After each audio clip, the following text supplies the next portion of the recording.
Welcome to Sustainability Bridges, a Eurosif podcast that aims to build bridges between policymakers, investors, academics and civil society around the theme of sustainable investment. Eurosif, the European Sustainable Investment Forum, is the leading pan-European association promoting sustainable finance and investment at the European level. In these podcasts, Eurosif's Executive Director invites distinguished guests for a 30-minute conversation on current events shaping the sustainable investment community. Hello everyone, my name is Aleksandra Palinska and I am the Executive Director of Eurosif, the European Sustainable Investment Forum. For this episode of Sustainability Bridges, I am honored to be joined by Mr. Allan Jorgensen, who is head of the OECD Center for Responsible Business Conduct. Together, we're going to discuss the OECD guidelines for multinational enterprises on responsible business conduct and the Corporate Sustainability Due Diligence Directive known as CSDDD, which is currently being negotiated by the European Commission, European Parliament, and the Council. Dear Allan, thank you for joining us today. Thank you for having me, Alexandra. First of all, could you give our listeners a brief introduction to the OECD's work on due diligence and in particular the guideline on multinational enterprises on responsible business conduct? Of course, thanks, Alexandra. Well, first of all, I think it's important to say, why is responsible business conduct important to the OECD?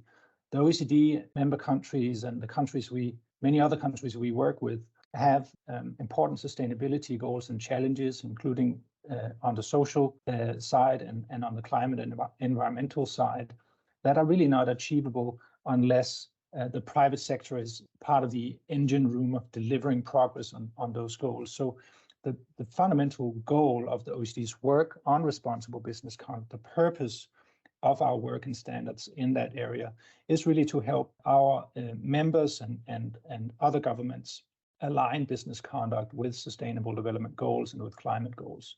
And you mentioned that, of course, one of the key ways we're doing that is through helping governments and other stakeholders really set internationally agreed standards in that area that governments, businesses, and other stakeholders can refer to in their work and in their own initiatives and make use of. And the key standard in the OECD is, of course, the OECD guidelines for multinational enterprises on responsible business conduct that were actually updated only in June of this year. So it's very timely we have this discussion very briefly. The guidelines are recommendations by governments to businesses on responsible business conduct. They are cross-sectoral, so they are also a strong mechanism, you can say, for aligning expectations across different sectors, including the financial sector, but also, of course, the real economy. The guidelines are also holistic. That means they cover the full range of what we would normally associate with ESG issues, both human rights and labor, anti-corruption, environment and climate, etc. They focus on impact, and that's important. Their aim is to align business conduct with sustainable development and climate goals, as I mentioned. So responsible business conduct in the OECD definition goes beyond managing risks to the business. They're about really managing impacts of the business. Finally, maybe a few points on implementation. The guidelines have a implementation mechanism at the national level. They're called the national contact points for responsible business conduct. And they really serve as a kind of non-judicial grievance mechanism when issues come up regarding companies upholding responsible business conduct in their operations. And this system has managed several hundred cases over the past years, and many of those cases actually involve financial sector companies. It's also worth to point out that the OECD guidelines for multinational enterprises, they are fully complementary of and consistent with the other main international standards in this area. And here I'm thinking, of course, about the UN Guiding Principles, primarily the UN Guiding Principles on business and human rights. So all of that just to say that when it comes to responsible business conduct and business and human rights, we have actually achieved a global consensus on what the standards are, which is now also increasingly being applied in policymaking in various countries. Thank you, Allan. There are also multinational guidelines specific to financial institutions. Can you explain why is it important that financial institutions conduct due diligence through value chain, and what are the related opportunities? You're referring, Alexandra, I believe, to some of the specific work the OECD has conducted on responsible business conduct in the financial sector. So I mentioned that the OECD guidelines on responsible business conduct are cross-sectoral. We have translated the recommendations of the guidelines into specific guidance for financial service providers in work that we have carried out over the years. And here I would highlight really three sort of tailored guidances that the OECD has produced targeting the principal capital flows to business. So we have guidance on responsible business conduct for institutional investors specifically. We have guidance on corporate lending and securities underwriting. And the last addition to that suite of guidances is a guidance document on project and responsible business conduct in the context of project and asset-based finance. And these guidances really show how financial service providers can prioritize their efforts and focus their screening and engagement activities on those products and services that are likely to have more severe social or environmental impact. So this is what we call the risk-based approach, which is really a fundamental part of our standards that really encourage companies to focus their efforts on the most significant impacts that they may be involved in through their activities, their operations, products, and services. So the guidances really reflect that this is also already happening in practice throughout the sector. The guidances are based on the practices really of leading financial service providers who have been carrying out this type of due diligence for a number of years by screening their portfolios in their stewardship and engagement activities, and not least also in cooperation with other financial sector companies. This practice also reflects a clear trend that we see that sustainability issues, as you know, are becoming increasingly material from a risk perspective. If we look at, for example, company reporting according to the SASB Sustainable Industry Classification, the taxonomy, we see that climate change is really considered to be a financially material risk by a majority of listed companies across a wide range of industries. What we also see, however, is that for other ESG factors, such as, for example, biodiversity or human rights, the numbers are much lower, and these factors are only considered financially material by a small minority of companies in a relatively narrow set of industries. So for investors to align their portfolios with sustainability goals, it's really important to realize that their due diligence systems should cover both risks and impacts, and this is what the OECD guidelines also recommend. If I may, we can also take a broader social perspective, societal perspective on this, and we know that private capital will be key to mobilizing the finance needed for sustainable development, including climate mitigation, adaptation, and not least sustainable infrastructure. And these needs will run into the single-digit trillions of US dollars annually. That sounds like a lot of money, and it is. But consider that global bond and equity markets run in the hundreds of trillions. Then all of a sudden, this looks more doable, and we need to shift more of that capital market, as it were, into sustainability-aligned areas. And we're seeing, of course, tremendous growth in that. The share of listed equities under management that are managed according to ESG principles has continued to rise for a number of years. But it's perhaps important to understand that there are a plethora of practices reflected in that pattern. We still see quite a large share of these practices being sort of exclusionary or controversy-based strategies by financial service providers. But to really bridge the sustainable finance gap, we need to go beyond these types of practices and approaches that rely on full ESG integration and alignment really of finance with sustainability goals, such as what we're seeing in the area, for example, of net zero transition plans on the climate side. So from a financial markets perspective, this kind of alignment is exactly what responsible business conduct is supposed to achieve. Thank you, Alan, for sharing these very insightful points. Moving on to the EU Corporate Sustainability Due Diligence Directive, which is currently in its final stage of negotiations between the European Commission, the European Parliament, and the Council. Could you share with our listeners your views on whether, and if so, why it is important to have due diligence obligations at the European level? Well, generally, coordinated approaches at the international level, in this case at the European level, will be more effective and impactful than action at the national level. It helps level the playing field and reduce complexity. We know that, for example, in the financial sector, regulatory divergences are estimated to cost the sector between 5 and 10% of annual global turnover. It can be equally important for countries that may or may not have a plan to induce this type of regulation or specific policies on due diligence, because their businesses, through supply chains, through financial markets, will increasingly feel the effects of due diligence policies introduced by their trading partners and their financial counterparts in other countries.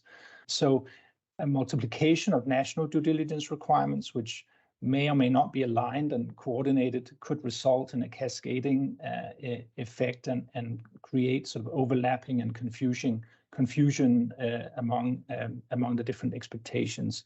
So this is something that generally international cooperation and introducing internationally agreed standards at a regional level can help to avoid. At the same time, we're also seeing, with the growth of these practices, a need for both greater consistency and credibility of sustainability practices in both the real economy and the financial sector. For example, it's very positive that a growing number of the world's largest companies and financial institutions are making commitments around achieving net zero greenhouse gas emissions. However, what we see is also that many of these pledges and transition plans are really difficult to track and compare. This can create inefficiencies and also erode public trust. And there are, of course, as we know, growing concerns over greenwashing. And in this context, international standards, including at the European level and in other regions, are important so that we know what good looks like and that those market participants that implement the standards can really be rewarded for doing so. Thank you. Based on the OECD experience, could you please elaborate on how financial institutions can perform due diligence in a practical and effective manner? I mentioned earlier that in the OECD, we have developed guidance for institutional investors, banks, and for project finance, and that this guidance draws on already existing practices by financial service providers in those areas that have been conducting due diligence on responsible business conduct for a number of years.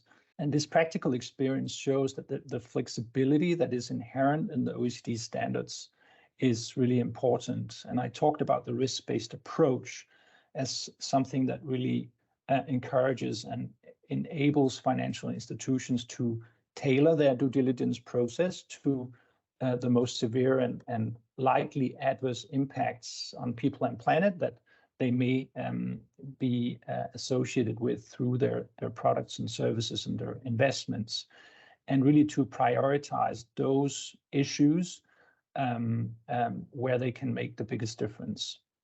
And the guidance we have produced shows practical examples of what this means, for example, in relation to screening of investment portfolios to identify general areas where impacts may be more likely or more severe, and to use this information as a basis really for more detailed due diligence, so that again company resources are used in the most effective way.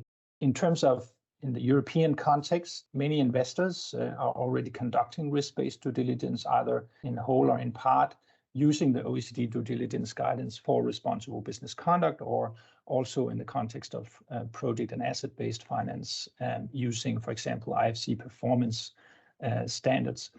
It's also maybe worth to point out that there are lots of good resources and case studies out there. The UNPRI, for example, has developed a number of case studies highlighting how their signatories have really integrated OECD due diligence standards into their policies, their investment process, and their stewardship practices. So the practicalities of this are actually rather well understood. And it's, of course, important that policymakers reward the front runners and create an enabling policy environment that really lifts all the boats according to the practices. We already have a number of examples of this in Europe in the financial sector. For example, the Sustainable Finance Disclosure Regulation requires financial market participants to adopt a due diligence policy, which includes a description of the actions they're taking to address adverse impacts, including through due diligence. And interestingly, a recent survey actually found that 94% of the ESG label funds under SFDR Articles 8 and 9 are assessing whether their investments align with the OECD guidelines for multinational enterprises, making it the second most cited indicators. We have other similar examples where OECD standards have been embedded into, for example, the EU taxonomy regulation, also as part of the European Central Bank guidance for banks in the Union, and of course, more recently with the adoption of the Corporate Sustainability Reporting Directive, which also requires disclosure of impacts and processes in alignment with OECD standards. This is very helpful. Thank you for sharing this, Allan. Indeed, I think the SFDR, the Sustainable Finance Disclosure Regulation, has been, an important first step, I think, at the European level to further, I would say, advance due diligence, performing due diligence by financial institutions. However, it's been recently quite debated in the context of the Corporate Sustainability Due Diligence Directive. And what should be kept in mind is that SFDR is a disclosure-based regulation. And even if in some way implicitly it requires only the largest, so those with more than 500 employees, asset managers to perform due diligence, again, it's a disclosure-based regime. But I also share your view that I think through the consideration of the principal adverse impact indicators, I think this already kind of started, I think, a positive trend within the industry.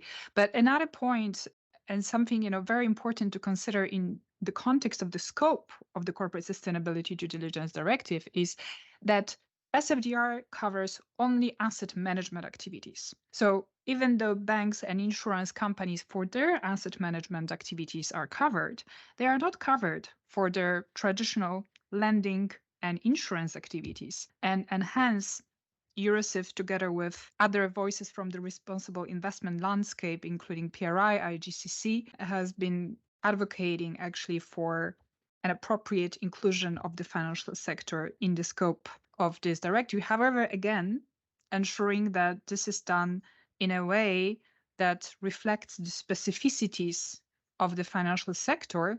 And in this context, we very often refer to the OECD guidelines that you have just elaborated on. Now, maybe just one additional technical question. In terms of the due diligence requirements, do you think for financial institutions they should cover both upstream and downstream value chain?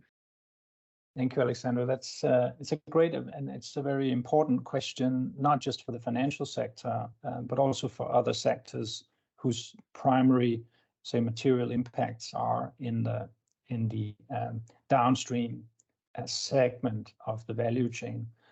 Let me start by saying that the OECD standards on responsible business conduct apply to all business relationships, and this includes entities that supply products and services used by your company, and it also applies to entities that buy or use the products that and services that you provide. So you can say they apply both upstream and downstream. They do not distinguish between different segments of the supply and value chain or different types of business relationships. Our guidance clearly recommend that companies take a risk-based approach, as mentioned, and for some companies, this means that upstream issues primarily will be the priority. typically in manufacturing, for example. And for others, it will be downstream issues that are the priority. And our guidance, sector-specific guidance on the financial sector clearly emphasizes that for financial service providers, the most significant risks are very likely to occur in the downstream segment, i.e. through the activities of the companies and investees and their portfolios. Downstream due diligence should again be informed by the risk-based approach and will naturally have to be adapted to the ability of a financial enterprise to apply leverage. And this is something that we also discussed in the recent update of the guidelines, which was released in June of this year. And in this respect, the guidelines now more clearly recognize that in some situations, once a service is rendered or a product is sold or resold, enterprises and also financial enterprises may have a diminished ability to really monitor their impacts and exercise leverage over those impacts. And in those situations, of course, making efforts upfront and prior to a transaction to identify the actual and potential impacts and risks, and then take appropriate preventive actions will be particularly important. So that means sort of prior to the point of sale or the rendering of the service. Again, policymakers have freedom of method in terms of how they translate that into law. We have a number of examples of laws that address either primarily upstream risks, such as, for example, in the minerals area, and other laws that address primarily downstream risks. And here we could, for example, mention export control regulation. Again, what we want to avoid are laws that force companies to spend resources on compliance in relation to risks that are really not significant for them. So the financial sector, for the financial sector, we generally want them to focus on the impacts of their investments and their financial services, rather than, for example, where they buy their office supplies. Legal liability has been among the controversial topics making the negotiations even more difficult. Do you think corporate directors should be responsible for the key provisions in this directive, in particular ensuring due diligence is effectively performed? That's a very important question. The guidance that the OECD has developed on due diligence clearly recommends and acknowledges that responsible business conduct is most effectively integrated into company operations when it is also subject to board-level oversight and including, of course, policies that are signed off at the highest level of the company. Perhaps in that context, I can also mention that the recently revised G20 OECD principles of corporate governance, they also now have a brand new chapter on sustainability, and they underline that boards should oversee the management of sustainability risks to the business. And they also emphasize that executive and board remuneration should be aligned with the longer term interests of the company and its shareholders. And this, of course, may include linking remuneration to metrics on various material sustainability matters. And indeed, there are many ways to do this. In practice, what we find is that an increasing number of companies report that sustainability issues are overseen by the board, for example, through a risk committee or a dedicated sustainability committee. And this is particularly prevalent in very large companies. And we see the same trend when it comes to executive compensation. So I think what we're seeing play out in practice is that this is becoming a board-level issue. And of course, that reflects that this is, of course, important to really drive this in a corporate setting. Thank you, Allan. These are indeed very important considerations. And I think some people forget that originally this was supposed to be a directive on sustainable corporate governance, putting sustainability considerations front and center of corporate strategies and indeed making sure that sustainability risks as well as any adverse impacts on the environment or society should be considered within the boardrooms. And in a way, here in this context, I think some of the elements in the CSDDD are an important remain of those original proposals. And I think you're making a very important point. This is something that is important to retain. If you had to choose, what would be your one final main recommendation to the European institutions that are finalizing their negotiations on this very important piece of European legislation? And what would be your one final key message to the financial institutions? Thanks, Alexandra. It's a big question. The OECD recently adopted a new recommendation on the role of government in promoting responsible business conduct. So you will know that the OECD guidelines for multinational enterprises are really recommendations by governments to businesses. So the new recommendation is significant in that it deals with how public policy and actions by governments can really build an enabling environment for responsible business conduct. And as part of that recommendation, OECD governments are now committed to establishing and enforcing a legal and regulatory environment to enable responsible business conduct. And this can, of course, mean a variety of things, and governments have really freedom of method in terms of how they do that. But an important part of this recommendation is also that the OECD governments have underlined that when governments introduce policy initiatives and regulatory initiatives relating to responsible business conduct, these initiatives should be really aligned with internationally agreed standards, such as the OECD guidelines for multinational enterprises. And this really means, I can end on this point, Alexander, this really means three things.